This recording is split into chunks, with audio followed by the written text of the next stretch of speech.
Boys. I got my first winning day today on the funded, which is super nice. I'm happy with it.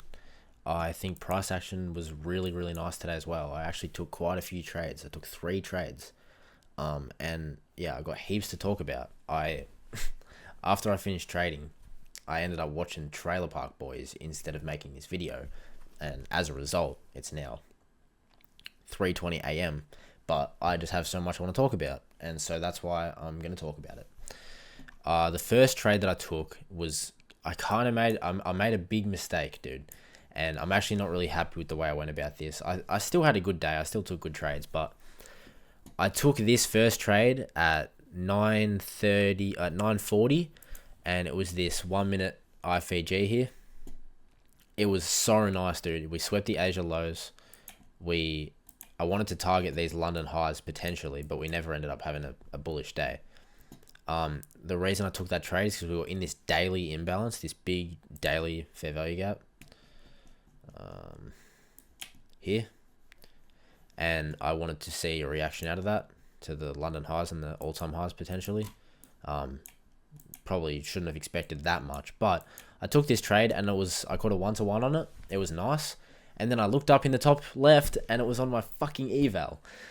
So I was like, I don't know. I was pissed off. I was like, damn, bro, that could have been an easy win on the funded and I would have been done for the day. And so as a result of that, I took a trade on ES. And this was dumb. All right. I'm taking responsibility. This was stupid. I took a 30-second IFG on ES because I noticed that ES hadn't made that move that NQ had done yet. And I got wrecked. Because I wanted to try and make that money on the funded instead of the eval. Because I wanted to get it back. I'm not going to lie. But I do still think it was like a valid trade, right? It was a re-entry. And I think that it was fine. And I would have been happy if it played out. But it was kind of like, well, am I just taking this now because I have FOMO, which is probably the case. But anyway, after that, I was patient and, the price action was good. Like, we were having huge moves. We were respecting heaps of imbalances. We were taking heaps of liquidity. It was perfect. And then, yeah, so I waited until we came all the way down here and we filled this daily imbalance. And then from there, we had a 30-second inversion. I know, kind of crazy, but I actually thought this was a very valid trade. I thought we dumped so far down. I thought we could easily come back to 50% of this leg. And we did that to the T. To the T. We came exactly to 50% of this fib, right? Of this whole leg down from 954. We came exactly to 50%.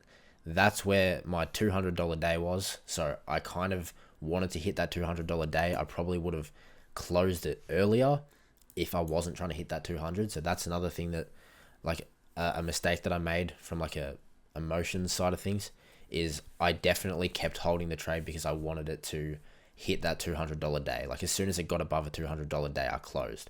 But that did also just happen to line up perfectly with the 50% of that leg. So I was happy to take profit really anywhere, like up here. Like, I was so deep in profit, but I wanted to hit that $200 day. So that's probably something that might play on my mind a little bit. All right, I'm just trying to notice these things because I don't want to be stupid. All right, I do have a daily lockout anyway, so that's fine.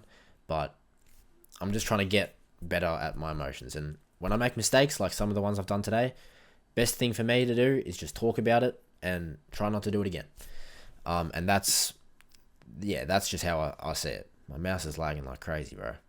But yeah, so I actually took out 2 contracts somewhere around here, and then I left the last contract to run because I wanted, like, when I got around here, I'd made back that loss and I was back at break even on the account, and so that's why I took out 2 micros, because I wanted to secure that and I wanted to get back, sort of thing. So that's another thing, which is like, I shouldn't have done that. I really shouldn't have closed those 2 micros just because I wanted my account to be break even again. I really should have just let the trade keep running like I would have if I wasn't in drawdown. Yeah, bro, good day. It's fucking sick to start out the funded on a winning day. Got to get 4 more winning days and then I can request a payout. So I don't know. I think I also got to stop thinking about that and just trade, to be honest. But I'm excited, dude. I'm excited because I feel like it's been.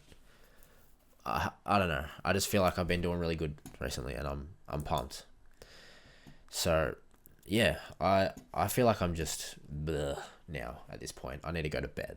So I'm gonna end the video. But yeah, I just wanted to talk about those trades, a couple of the issues that I think, some of the mistakes that I made. And yeah, bro. If I wake up in time, I might trade the Asia session, but I don't really know. So I might stream on YouTube. I might not. We'll have to see. It's late as hell, and yeah, I need to go to bed. Join up the Discord. It's free.